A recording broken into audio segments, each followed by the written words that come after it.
O Livro dos Espíritos. Filosofia espiritualista.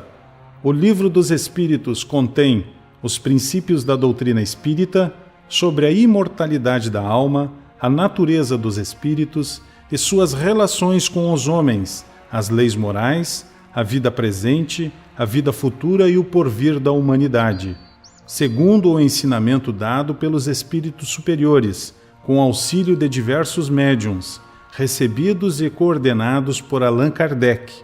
Tradução de Evandro Noleto Bezerra, Federação Espírita Brasileira.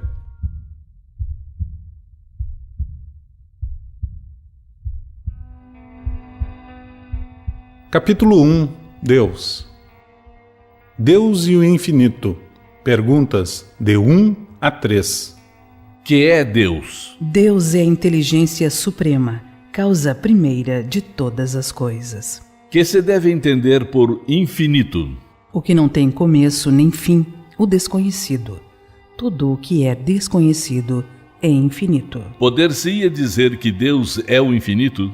Definição incompleta. Pobreza da linguagem dos homens, insuficiente para definir o que está acima da sua inteligência. Deus é infinito em suas perfeições, mas o infinito é uma abstração. Dizer que Deus é o infinito é tomar o atributo de uma coisa pela própria coisa. É definir uma coisa que não é conhecida por outra que também não o é. Provas da existência de Deus. Perguntas 4 a 9. Onde se pode encontrar a prova da existência de Deus? Num axioma que aplicais às vossas ciências, não há efeito sem causa. Procurai a causa de tudo o que não é a obra do homem, e a vossa razão vos responderá. Para crer em Deus, basta lançar os olhos sobre as obras da criação. O universo existe, logo tem uma causa. Duvidar da existência de Deus seria negar que todo efeito tem uma causa e avançar que o nada pôde fazer alguma coisa. Que consequência se pode tirar do sentimento intuitivo que todos os homens trazem em si da existência de Deus? Que Deus existe. Pois de onde lhes viria esse sentimento se não se apoiasse em alguma coisa? É ainda uma consequência do princípio de que não há efeito sem causa. O sentimento íntimo que temos da existência de Deus não seria fruto da educação e das ideias adquiridas? Se assim fosse, por que os vossos selvagens teriam esse sentimento? Se o sentimento da existência de um ser supremo fosse apenas produto de um ensino, não seria universal. E como sucede com as noções científicas, só existiria nos que houvessem podido receber esse ensino. Poder-se-ia encontrar nas propriedades íntimas da matéria a causa primeira da formação das coisas? Mas então, qual seria a causa dessas propriedades? É preciso sempre uma causa primeira. Atribuir a formação primeira das coisas às propriedades íntimas da matéria seria tomar o efeito pela causa, pois essas propriedades são em si mesmas um efeito que deve ter uma causa. Que pensar da opinião que atribui a formação primeira a uma combinação fortuita da matéria, ou seja, ao acaso? Outro absurdo. Que homem de bom senso pode considerar o acaso como um ser inteligente? E além disso, o que é o acaso? Nada. A harmonia que regula as forças do universo revela combinações e propósitos determinados e, por isso mesmo, denota um poder inteligente. Atribuir a formação primeira ao acaso seria um contrassenso, pois o acaso é cego e não pode produzir os efeitos que a inteligência produz. Um acaso inteligente não seria acaso. Onde se vê na causa primeira uma inteligência suprema e superior a todas as inteligências? Tendes um provérbio que diz: pela obra se conhece o autor. Pois bem, vede a obra e procurai o autor. É o orgulho que gera a incredulidade. O homem orgulhoso nada admite acima de si, e é por isso que se julga um espírito forte. Pobre ser, que um sopro de Deus pode abater. Julga-se o poder de uma inteligência pelas suas obras. Não podendo nenhum ser humano criar o que a natureza produz, a causa primeira é, portanto, uma inteligência superior à humanidade. Quaisquer que sejam os prodígios realizados pela inteligência humana, ela própria tem uma causa, e quanto maior for o que realize, tanto maior há de ser a causa primeira. Essa inteligência superior é que é a causa primeira de todas as coisas, seja qual for o nome pela qual o homem a designe. Atributos da divindade. Perguntas 10 a 13. Pode o homem compreender a natureza íntima de Deus? Não. Falta-lhe, para tanto, o sentido. Será dado um dia ao homem compreender o mistério da divindade? Quando o seu espírito não mais estiver obscurecido pela matéria e pela sua perfeição se houver aproximado de Deus, então o verá e o compreenderá. A inferioridade das faculdades do homem não lhe permite compreender a natureza íntima de Deus. Na infância da humanidade, o homem o confunde muitas vezes com a criatura, cujas imperfeições lhe atribui, mas, à medida que nele se desenvolve o senso moral, seu pensamento penetra melhor no âmago das coisas. Então, ele faz da divindade uma ideia mais justa e mais conforme à sã razão, embora sempre incompleta. Se não podemos compreender a natureza íntima de Deus, podemos ter ideia de algumas de suas perfeições? Sim, de algumas. O homem as compreende melhor à medida que se eleva acima da matéria. Ele as entrevê pelo pensamento. Quando dizemos que Deus é eterno, infinito, imutável, imaterial, único, onipotente, soberanamente justo e bom, não temos uma ideia completa de seus atributos? Do vosso ponto de vista, sim, porque acreditais abranger tudo. Mas ficais sabendo que há coisas acima da inteligência do homem mais inteligente e para as quais a vossa linguagem limita as vossas ideias e sensações. Não tem como se expressar. A razão, com efeito, vos diz que Deus deve possuir essas perfeições em grau supremo.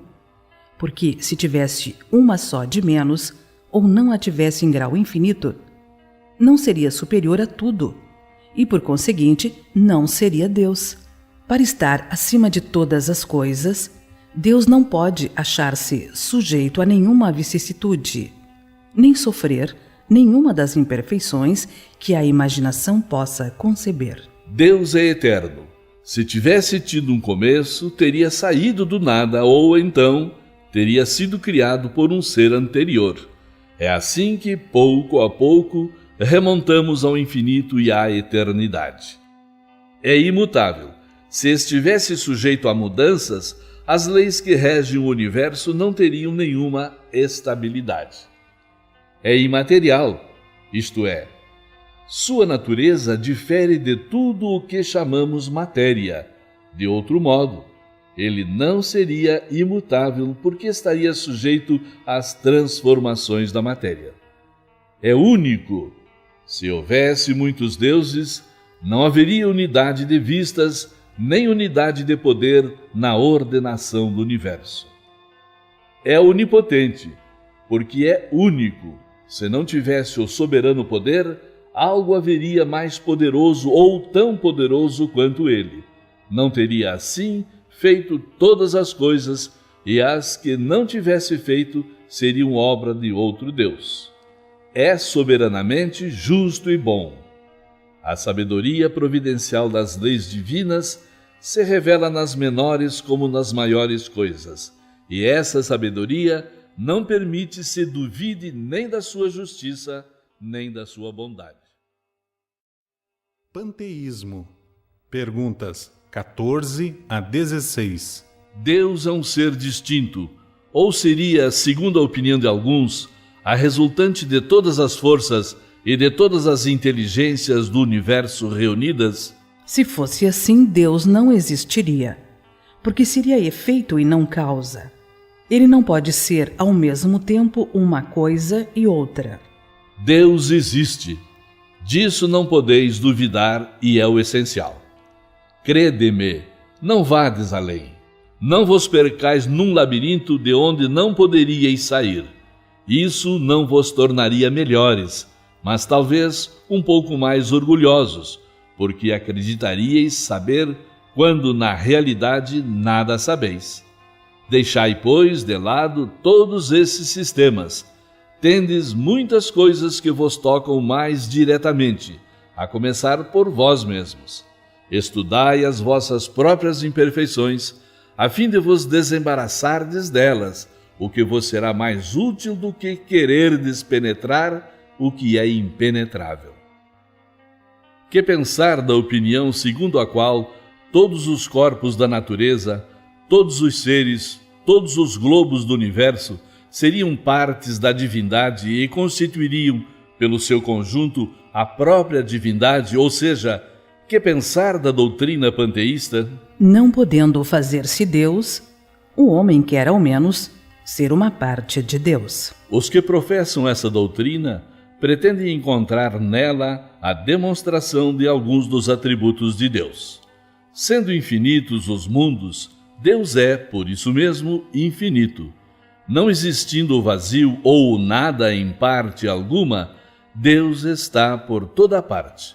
Estando Deus em toda parte, já que tudo é parte integrante de Deus, Ele dá a todos os fenômenos da natureza uma razão de ser inteligente.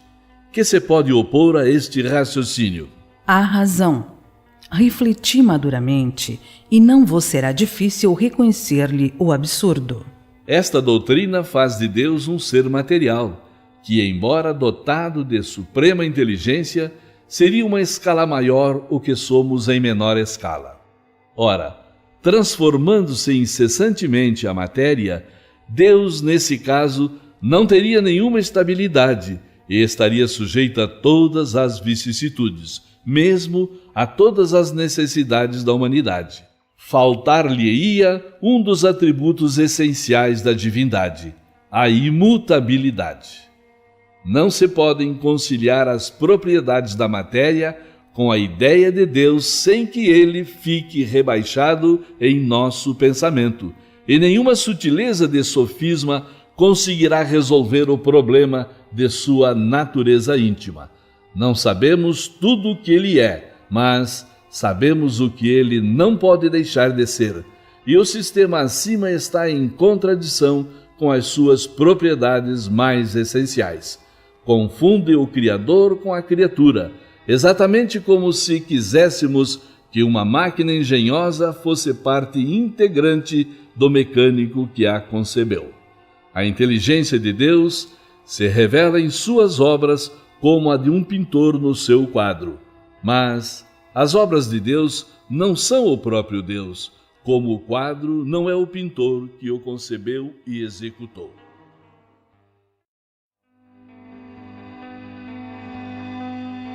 Capítulo 2. Elementos gerais do universo. Conhecimento do princípio das coisas. Perguntas 17 a 20.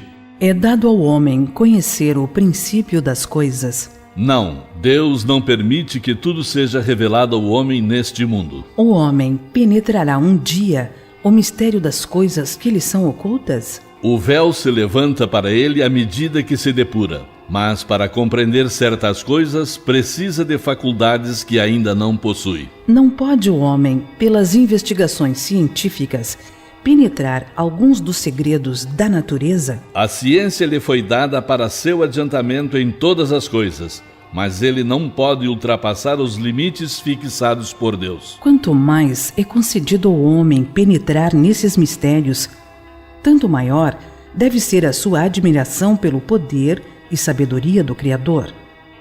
Mas, seja por orgulho, seja por fraqueza, sua própria inteligência o faz, muitas vezes, joguete da ilusão. Ele amontoa sistemas sobre sistemas e cada dia que passa lhe mostra quantos erros tomou por verdades e quantas verdades repeliu como erros. São outras tantas decepções para o seu orgulho. Fora das investigações científicas, Pode o homem receber comunicações de ordem mais elevada acerca do que lhe escapa aos testemunhos dos sentidos? Sim, se o julgar útil, Deus pode revelar-lhe aquilo que a ciência não consegue apreender. É por meio dessas comunicações que o homem adquire, dentro de certos limites, o conhecimento do seu passado e do seu destino futuro. Espírito e matéria. Perguntas 21 a 28. A matéria existe de toda a eternidade, como Deus, ou foi criada por ele em certo momento? Só Deus o sabe. Entretanto, há uma coisa que a razão vos deve indicar. É que Deus, modelo de amor e caridade, nunca esteve inativo. Por mais distante que consigais imaginar o início de sua ação, podereis concebê-lo um segundo que seja na ociosidade? Define-se geralmente a matéria como aquilo que tem extensão, que pode impressionar os nossos sentidos, que é impenetrável. Essas definições são exatas? Do vosso ponto de vista são exatas, porque não falais senão do que conheceis. Mas a matéria existe em estados que vos são desconhecidos. Pode ser, por exemplo, tão etérea e sutil que nenhuma impressão vos cause aos sentidos. Contudo, é sempre matéria, embora para vós não o seja. Que definição podeis dar da matéria? A matéria é o laço que prende o espírito. É um instrumento de que este se serve e sobre o qual, ao mesmo tempo, exerce sua ação. Deste ponto de vista, pode dizer-se que a matéria é o agente, o intermediário, com o auxílio do qual e sobre o qual atua o espírito. Que é o espírito? O princípio inteligente do universo. Qual a natureza íntima do espírito? Não é fácil analisar o espírito com a vossa linguagem. Para vós, ele nada é, visto não ser uma coisa palpável, mas para nós é alguma coisa. Ficais sabendo, coisa nenhuma é o nada e o nada não existe. O espírito é sinônimo de inteligência? A inteligência é um atributo essencial do espírito, mas ambos se confundem num princípio comum, de sorte que para vós são a mesma coisa. O espírito é independente da matéria ou é apenas uma propriedade desta, como as cores são propriedades da luz e o som uma propriedade do ar? Ambos são distintos, mas a união do espírito e da matéria é necessária para dar inteligência à matéria. Essa união é igualmente necessária para a manifestação do espírito? Entendemos aqui por espírito o princípio da inteligência, abstração feita das individualidades designadas por esse nome. É necessária para vós, porque não estáis organizados para perceber o espírito sem a matéria. Vossos sentidos não foram feitos para isso. Poder-se-á conceber o espírito sem a matéria e a matéria sem o espírito? Pode-se, sem dúvida, pelo pensamento. Haveria, assim, dois elementos gerais do universo, a matéria e o espírito? Sim, e acima de tudo, Deus, o Criador, o Pai de todas as coisas. Esses três elementos constituem o princípio de tudo o que existe, a Trindade universal. Mas, ao elemento material é preciso juntar o fluido universal, que desempenha o papel de intermediário entre o espírito e a matéria propriamente dita, muito grosseira para que o espírito possa exercer alguma ação sobre ela. Embora, sob certo ponto de vista, se possa classificar o fluido universal como elemento material, ele se distingue deste por propriedades especiais. Se fosse realmente matéria, não haveria razão para que o espírito também não o fosse. Está colocado entre o espírito e a matéria. É fluido, como a matéria é matéria e suscetível, pelas suas inúmeras combinações com esta e sob a ação do espírito, de produzir a infinita variedade das coisas de que não conheceis senão uma ínfima parte. Esse fluido universal, ou primitivo ou elementar, sendo o agente de que o espírito se utiliza, é o princípio sem o qual a matéria estaria em perpétuo estado de divisão e jamais adquiriria as propriedades que a gravidade lhe dá. Seria esse o fluido que designamos pelo nome de eletricidade? Dissemos que ele é suscetível de inúmeras combinações. O que chamais fluido elétrico fluido magnético, são combinações do fluido universal, que não é, propriamente falando, senão matéria mais perfeita, mais sutil e que se pode considerar independente. Já que o próprio espírito é alguma coisa, não seria mais exato e menos sujeito a confusões designar esses dois elementos gerais pelas expressões matéria inerte e matéria inteligente? As palavras pouco nos importam. Cabe a vós formular a vossa linguagem de maneira a vos entenderdes. As vossas controvérsias provêm quase sempre de não vos entenderdes sobre as palavras, visto que a vossa linguagem é incompleta para exprimir as coisas que não ferem os vossos sentidos. Um fato patente domina todas as hipóteses. Vemos matéria que não é inteligente e vemos um princípio inteligente independente da matéria. A origem e a conexão destas duas coisas nos são desconhecidas. Quer elas tenham ou não uma fonte comum e os necessários pontos de contato, quer a inteligência tenha existência própria, ou seja, uma propriedade, um efeito, quer seja mesmo, segundo a opinião de alguns, uma emanação da divindade, ignoramos. Elas se nos revelam distintas, razão por que as admitimos formando os dois princípios constitutivos do universo.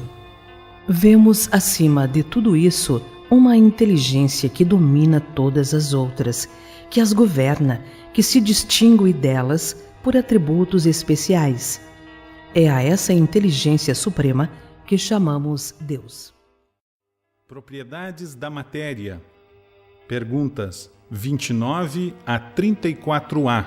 A ponderabilidade é um atributo essencial da matéria? Da matéria como a entendeis, sim, mas não da matéria considerada como fluido universal. A matéria etérea e sutil que forma esse fluido é imponderável para vós, mas nem por isso deixa de ser o princípio da vossa matéria pesada. A gravidade é uma propriedade relativa. Fora da esfera de atração dos mundos não há peso. Do mesmo modo que não há alto nem baixo. A matéria é formada de um só ou de vários elementos? De um só elemento primitivo.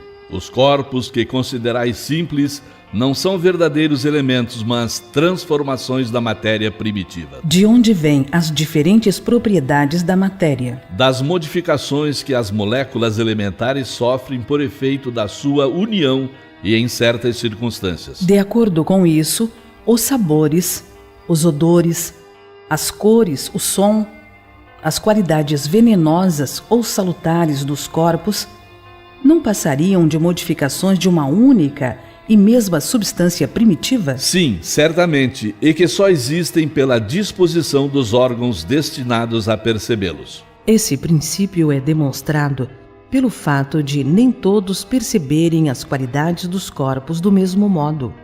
Um acha uma coisa agradável ao gosto, enquanto o outro a acha ruim.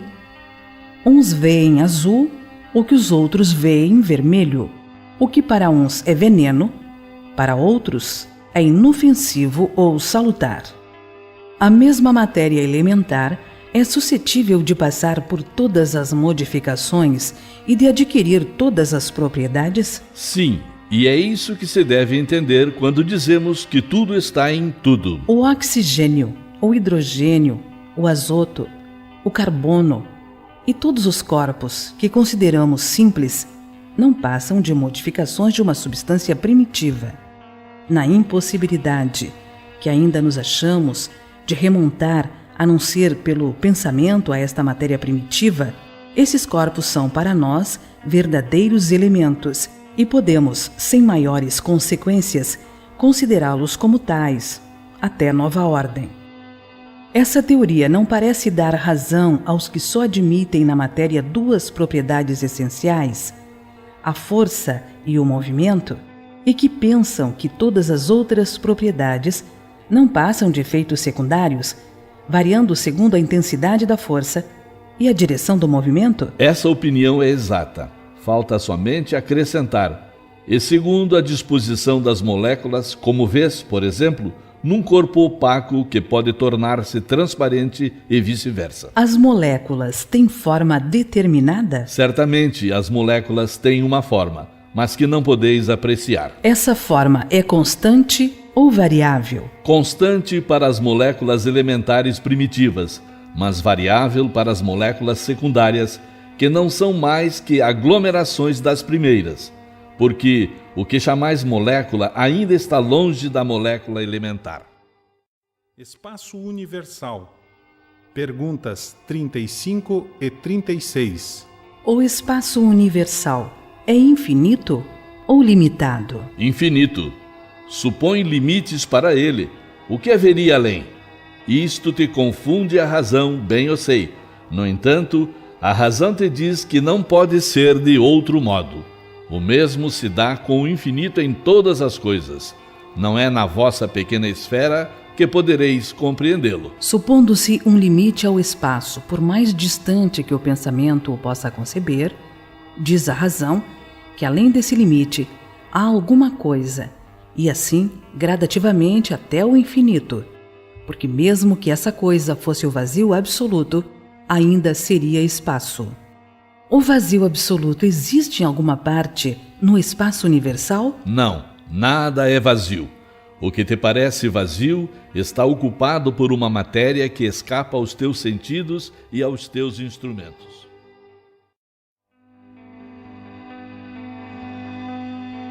Capítulo 3. Criação.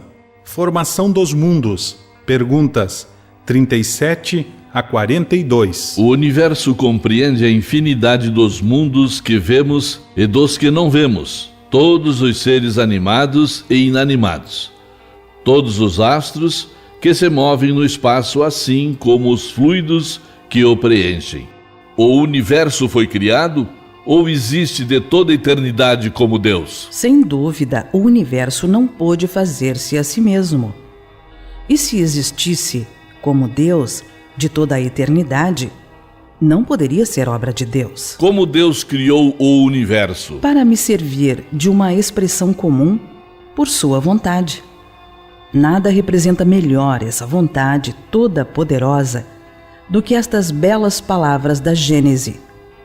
Deus disse: faça-se a luz, e a luz foi feita. Poderemos conhecer o modo de formação dos mundos? Tudo o que se pode dizer, e podeis compreender, é que os mundos se formam pela condensação da matéria disseminada no espaço. Os cometas seriam, como agora se pensa, um começo de condensação da matéria, mundos em processo de formação? Isso é exato.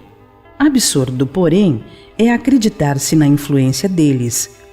Refiro-me à influência que vulgarmente lhes atribuem, pois todos os corpos celestes influem de algum modo em certos fenômenos físicos. Pode um mundo completamente formado desaparecer e a matéria que o compõe disseminar-se de novo no espaço? Sim, Deus renova os mundos, como renova os seres vivos. Poderemos conhecer a duração da formação dos mundos? Da Terra, por exemplo? Nada te posso dizer a respeito, porque só o Criador o sabe. E bem louco quem pretendesse sabê-lo ou conhecer o número de séculos dessa formação. Formação dos seres vivos. Perguntas 43 a 49. Quando a Terra começou a ser povoada? No começo tudo era caos. Os elementos estavam confundidos. Pouco a pouco, cada coisa tomou seu lugar. Apareceram então os seres vivos apropriados ao estado do globo. De onde vieram os seres vivos para a Terra? A Terra lhe continha os germens, que aguardavam o momento favorável para se desenvolverem. Os princípios orgânicos se congregaram desde que cessou a força que os mantinha afastados, e formaram os germens de todos os seres vivos.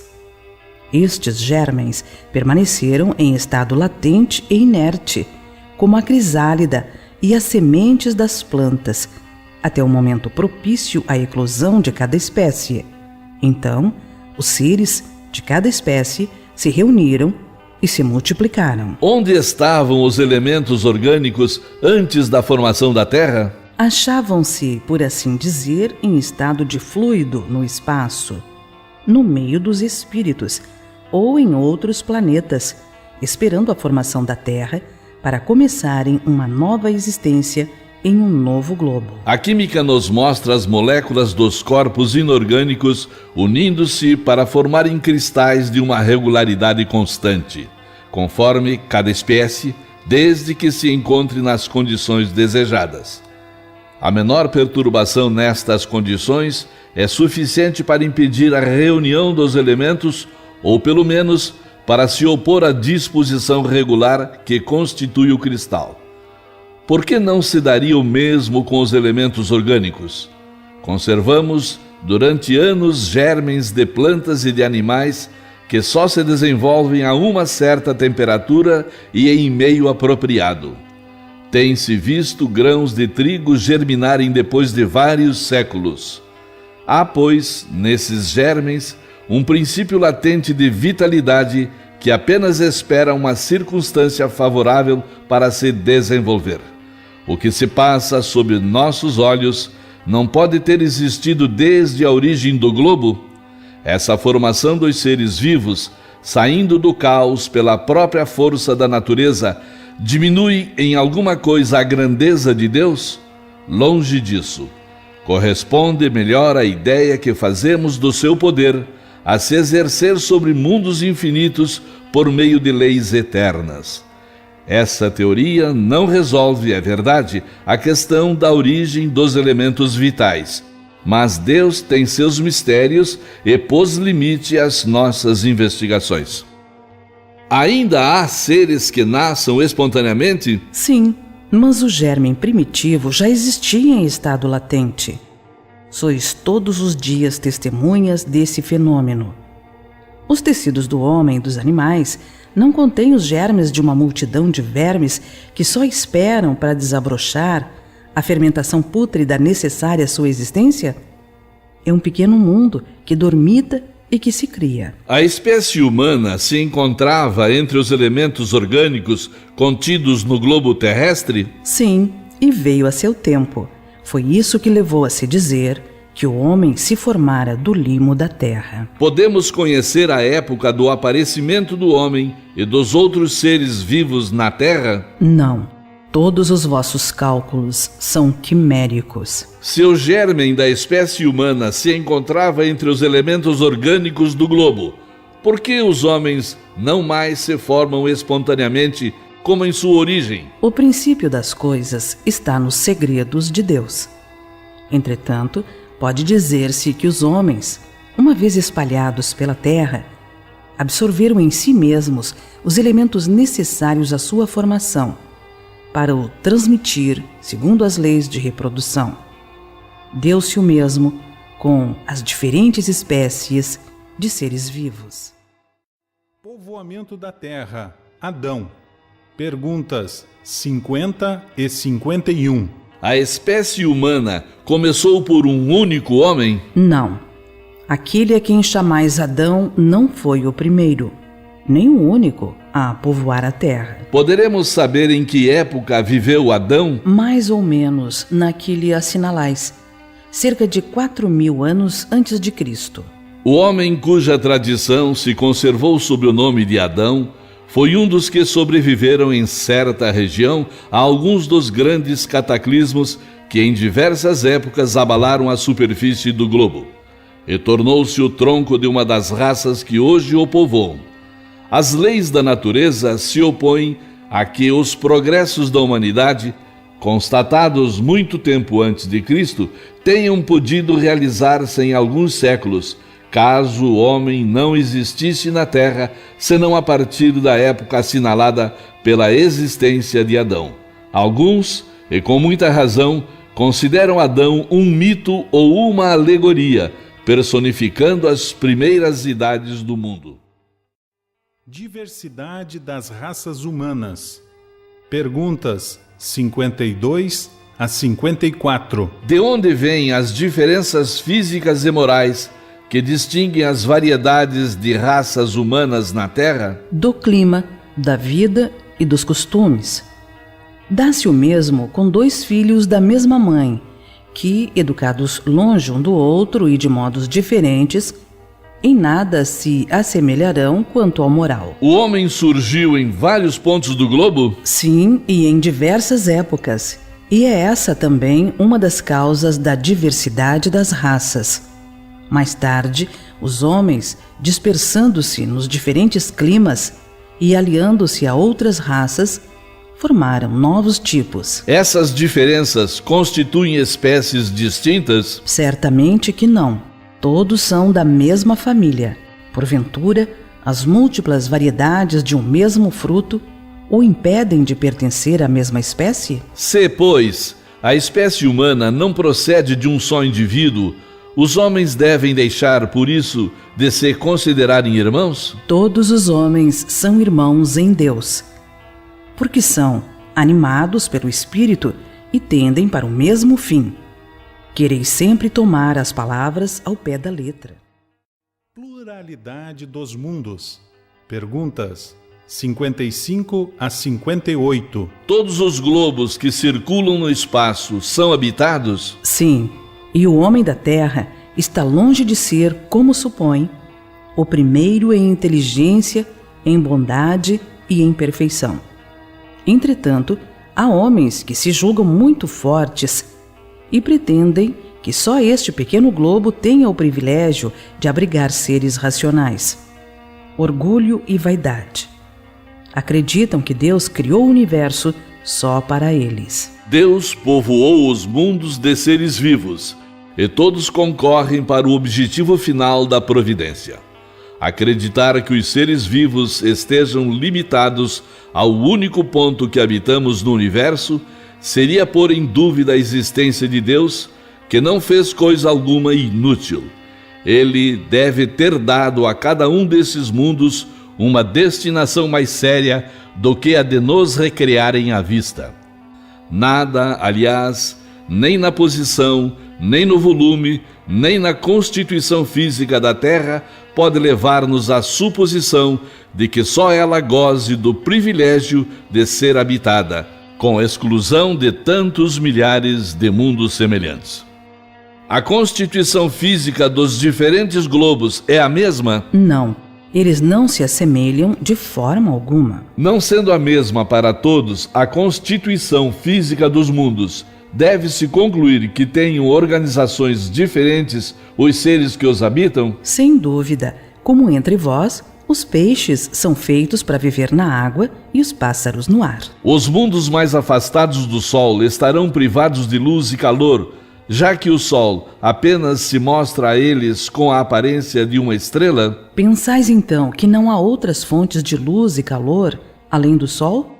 Não tendes em conta a eletricidade que em certos mundos desempenha um papel que desconheceis e bem mais importante do que na Terra? Além disso, não dissemos que todos os seres vêm da mesma maneira que a vossa e com órgãos de conformação idêntica à dos vossos? As condições de existência dos seres que habitam os diferentes mundos devem ser apropriadas ao meio em que são chamados a viver. Se nunca tivéssemos visto peixes, não compreenderíamos que alguns seres pudessem viver dentro d'água. Assim acontece com outros mundos que provavelmente contêm elementos que desconhecemos.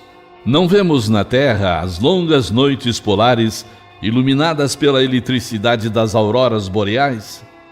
Que há de impossível no fato de a eletricidade em certos mundos ser mais abundante do que na Terra e desempenhar neles um papel geral cujos efeitos não podemos compreender?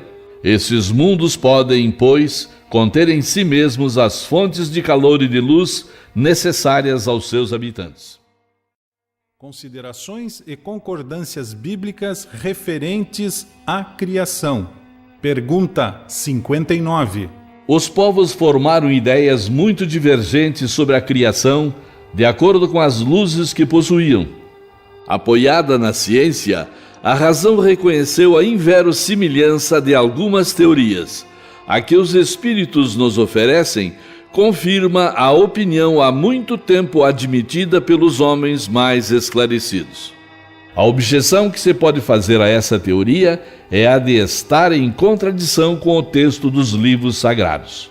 Contudo, um exame sério mostrará que essa contradição é mais aparente do que real e que resulta da interpretação dada ao que muitas vezes só tinha sentido alegórico. A questão do primeiro homem, na pessoa de Adão, como único tronco da humanidade, não é a única sobre a qual as crenças religiosas tiveram que se modificar. O movimento da Terra apareceu em determinada época de tal modo em oposição ao texto sagrado que não houve gênero de perseguições a que esta teoria não tivesse servido de pretexto. E, no entanto, a Terra gira, apesar dos anátemas, não podendo ninguém hoje contestá-lo sem ofender a sua própria razão. Diz também a Bíblia que o mundo foi criado em 6 dias e fixa a época da criação em torno de 4.000 anos antes da era cristã. Antes disso, a Terra não existia. Foi tirada do nada. O texto é formal. E eis que a ciência positiva, a ciência inexorável, vem provar o contrário. A formação do globo está escrita em caracteres irrecusáveis no mundo fóssil, e está provado que os 6 dias da criação indicam outros tantos períodos, cada um, talvez, de muitas centenas de milhares de anos.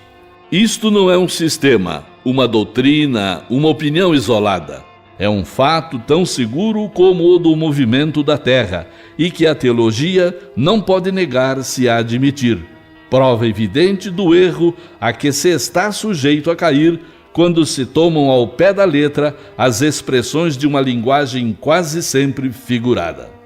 Dever-se-á, por isso, concluir que a Bíblia é um erro? Não, mas que os homens se equivocaram ao interpretá-la. Escavando os arquivos da Terra, a ciência descobriu a ordem em que os diferentes seres vivos apareceram na sua superfície. E esta ordem está de acordo com a indicada na Gênese, com a diferença de que esta obra, em vez de ter saído milagrosamente das mãos de Deus em algumas horas, realizou-se sempre pela sua vontade, mas segundo a lei das forças da natureza, em alguns milhões de anos. Deus se tornou, por isso, menor e menos poderoso? Sua obra ficou menos sublime por não ter o prestígio da instantaneidade? Evidentemente, não. Seria preciso fazer da divindade uma ideia bem mesquinha para não se reconhecer a sua onipotência nas leis eternas que estabeleceu para reger os mundos. A ciência, longe de desmerecer a obra divina, nos-la mostra sob um aspecto mais grandioso e mais conforme às noções que temos do poder e da majestade de Deus, pela razão mesma de ela se ter realizado sem derrogar as leis da natureza. A ciência, de acordo nesse ponto com Moisés, coloca o homem em último lugar na ordem da criação dos seres vivos. Moisés, porém, estabelece como sendo o do dilúvio universal o ano 1654 da formação do mundo, enquanto a geologia nos mostra o grande cataclismo como anterior ao aparecimento do homem, visto não se ter encontrado até hoje, nas camadas primitivas, traço algum da sua presença, nem da dos animais da mesma categoria do ponto de vista físico. Mas nada prova que isto seja impossível. Muitas descobertas já lançaram dúvidas a respeito. Pode acontecer que, de um momento para outro, se adquira a certeza material da anterioridade da raça humana, e então se reconhecerá que, nesse ponto, como em tantos outros, o texto bíblico é uma figura. A questão está em saber se o cataclismo geológico é o mesmo que o de Noé. Ora, o tempo necessário à formação das camadas fósseis não permite confundi-los, e desde que se encontrem vestígios da existência do homem antes da grande catástrofe, ficará provado que Adão não foi o primeiro homem, ou que a sua criação se perde na noite dos tempos. Contra a evidência, não há raciocínios possíveis, e será preciso aceitar-se esse fato, como se aceitaram o do movimento da Terra e os 6 períodos da criação.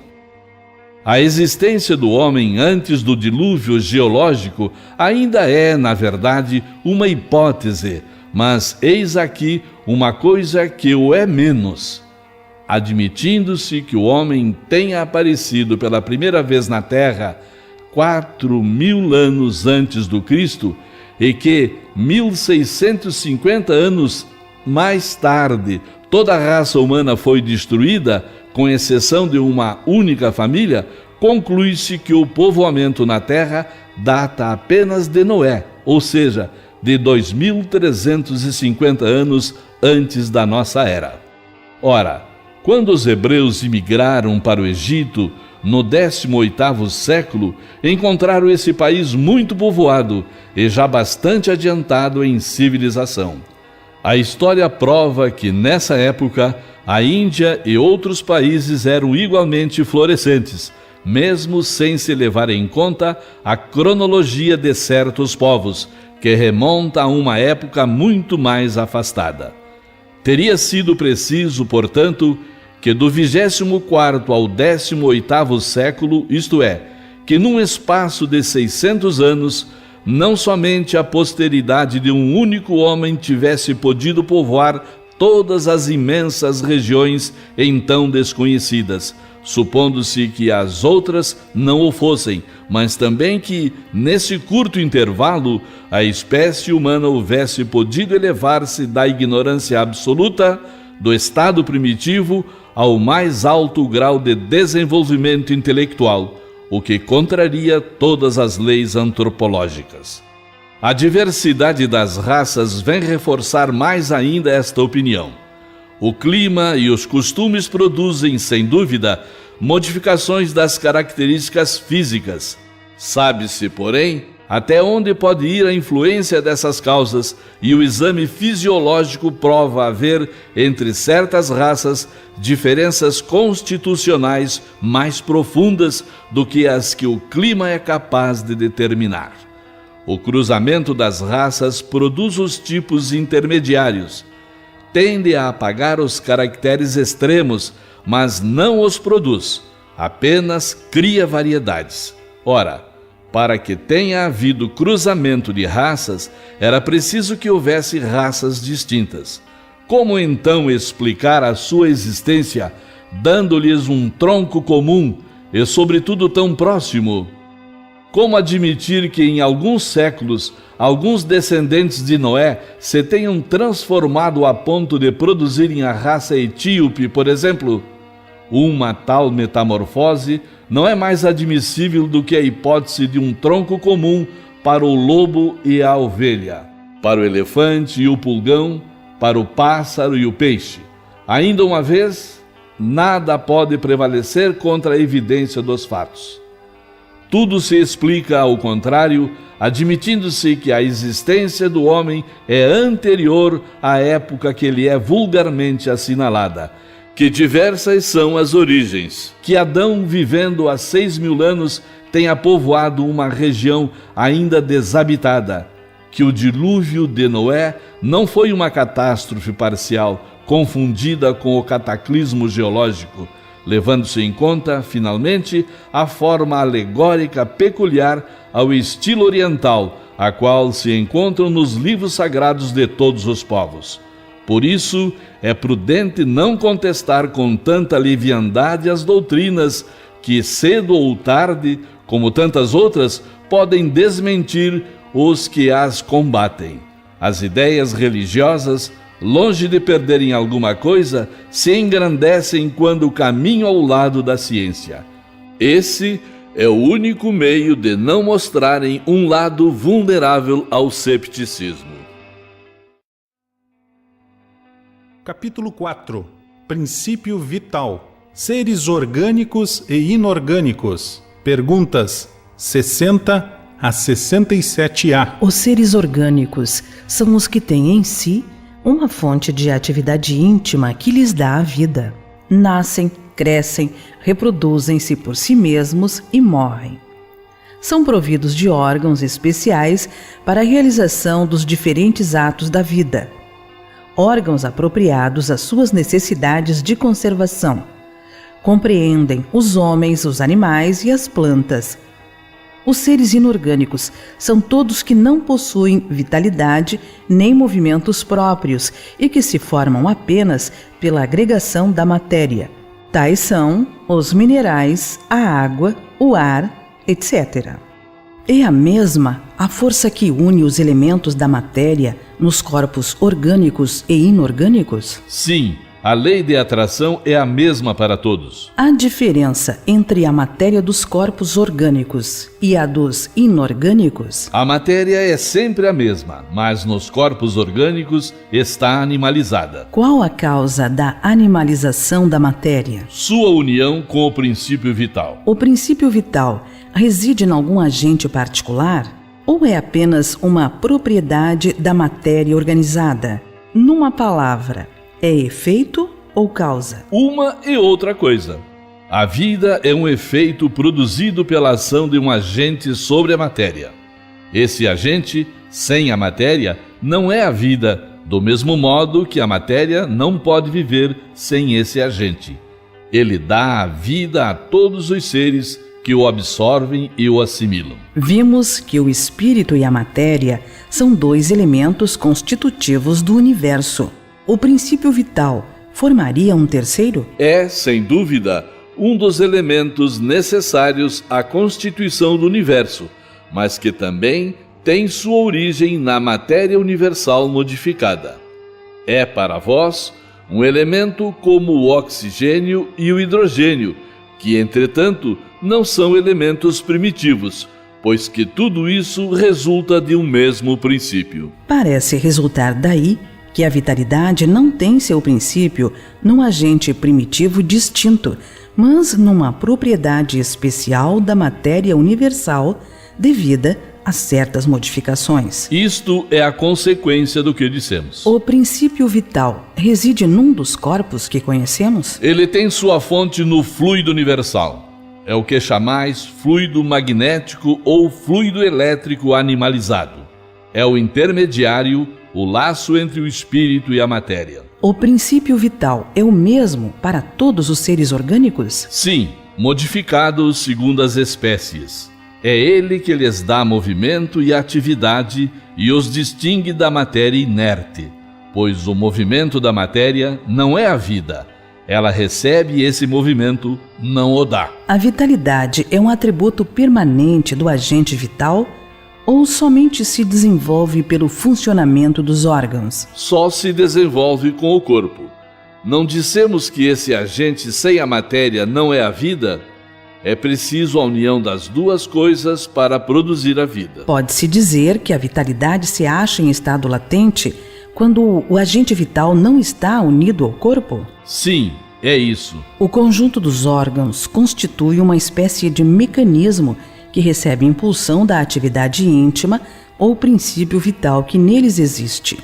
O princípio vital é a força motriz dos corpos orgânicos, ao mesmo tempo que o agente vital dá impulsão aos órgãos, a ação deste entretém e desenvolve a atividade do agente vital, mais ou menos como o atrito produz calor.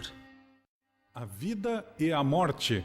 Perguntas 68 a 70. Qual a causa da morte nos seres orgânicos? Esgotamento dos órgãos. Poder-se-ia comparar a morte à cessação do movimento numa máquina desorganizada? Sim, se a máquina não está bem montada, a mola se parte. Se o corpo está enfermo, a vida se extingue. Por que uma lesão do coração, mais do que a de quaisquer outros órgãos, causa morte? O coração é uma máquina de vida, mas não é o único órgão cuja lesão ocasiona a morte. Ele não é mais que uma das engrenagens essenciais. Em que se transformam a matéria e o princípio vital dos seres orgânicos quando eles morrem? A matéria inerte se decompõe e vai formar novos organismos. O princípio vital retorna à massa.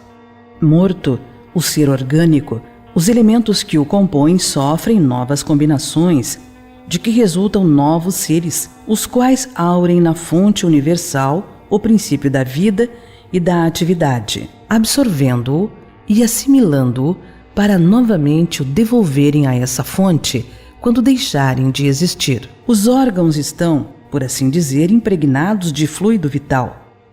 Esse fluido dá a todas as partes do organismo uma atividade que opera a cicatrização de certas lesões e restabelece as funções momentaneamente suspensas. Mas quando os elementos essenciais ao funcionamento dos órgãos estão destruídos ou muito profundamente alterados, o fluido vital é impotente para lhes transmitir o movimento da vida e o ser morre. Os órgãos reagem necessariamente uns sobre os outros. É da harmonia do conjunto que resulta a sua ação recíproca. Quando uma causa qualquer destrói esta harmonia, os órgãos deixam de funcionar como o movimento de um mecanismo cujas engrenagens essenciais estão desarranjadas. Dá-se o mesmo com um relógio que se desgasta com o tempo ou se danifica por acidente. A força motriz é impotente para fazê-lo funcionar. Num aparelho elétrico, temos uma imagem mais exata da vida e da morte. Como todos os corpos da natureza, esse aparelho contém eletricidade em estado latente. Os fenômenos elétricos só se manifestam quando o fluido é posto em atividade por uma causa especial. Então se poderia dizer que o aparelho está vivo. Vindo a cessar a causa da atividade, cessa o fenômeno e o aparelho volta ao estado de inércia. Os corpos orgânicos seriam, assim, uma espécie de pilhas ou aparelhos elétricos nos quais a atividade do fluido produz o fenômeno da vida. A cessação dessa atividade causa a morte. A quantidade de fluido vital não é absoluta em todos os seres orgânicos. Varia segundo as espécies e não é constante no mesmo indivíduo nem nos demais indivíduos da mesma espécie. Há os que estão, a bem dizer, saturados de fluido vital, enquanto outros o possuem apenas em quantidade suficiente. Daí para alguns, vida mais ativa, mais tenaz e, de certo modo, superabundante. A quantidade de fluido vital se esgota. Pode tornar-se insuficiente para a manutenção da vida, se não se renovar pela absorção e assimilação das substâncias que o contêm. O fluido vital se transmite de um indivíduo a outro. Aquele que o tiver em maior quantidade pode dá-lo a quem o tenha de menos e, em certos casos, prolongar a vida prestes a extinguir-se. Inteligência e instinto. Perguntas 71 a 75a. A inteligência é um atributo do princípio vital? Não, pois as plantas vivem e não pensam. Só têm vida orgânica. A inteligência e a matéria são independentes, já que um corpo pode viver sem a inteligência. Mas a inteligência só pode manifestar-se por meio dos órgãos materiais. É preciso a união com o espírito para dar inteligência à matéria animalizada. A inteligência é uma faculdade especial, peculiar a algumas classes de seres orgânicos e que lhes dá, com o pensamento, a vontade de agir, a consciência de sua existência e de sua individualidade, bem como os meios de estabelecerem relações com o mundo exterior e de proverem as suas necessidades. Podem distinguir-se assim: primeiro, seres inanimados, formados apenas de matéria, sem vitalidade nem inteligência, são os corpos brutos. Segundo, os seres animados que não pensam, formados de matéria e dotados de vitalidade, mas desprovidos de inteligência. Terceiro, os seres animados pensantes, formados de matéria, dotados de vitalidade e tendo a mais um princípio inteligente que lhes dá a faculdade de pensar. Qual é a fonte da inteligência? Já o dissemos, a inteligência universal. Poder-se-ia dizer que cada ser tira uma porção de inteligência da fonte universal e a assimila? Como tira e assimila o princípio da vida material? Isto é apenas uma comparação, mas que não é exata, porque a inteligência é uma faculdade própria de cada ser e constitui a sua individualidade moral. Além disso, como sabeis, há coisas que ao homem não é dado penetrar, e esta, por enquanto, é uma delas. O instinto é independente da inteligência? Não exatamente, porque o instinto é uma espécie de inteligência. É uma inteligência não racional. É por ele que todos os seres provêm as suas necessidades. Pode-se estabelecer um limite entre o instinto e a inteligência, isto é, precisar onde acaba um e começa a outra? Não, porque muitas vezes se confundem. Mas se podem distinguir muito bem os atos que decorrem do instinto daqueles que pertencem à inteligência. É correto dizer-se que as faculdades instintivas diminuem à medida que crescem as intelectuais? Não, o instinto existe sempre, mas o homem o despreza. O instinto também pode conduzir ao bem. Ele quase sempre nos guia e algumas vezes com mais segurança do que a razão. Nunca se engana. Por que a razão nem sempre é um guia infalível? Seria infalível se não fosse falseada pela má educação, pelo orgulho e pelo egoísmo. O instinto não raciocina. A razão permite a escolha e dá ao homem o livre-arbítrio. O instinto é uma inteligência rudimentar, que difere da inteligência propriamente dita por serem quase sempre instantâneas as suas manifestações, ao passo que as da inteligência resultam de uma combinação e de um ato deliberado. O instinto varia em suas manifestações conforme as espécies e suas necessidades. Nos seres que têm a consciência e a percepção das coisas exteriores, ele se alia à inteligência, isto é, à vontade e à liberdade.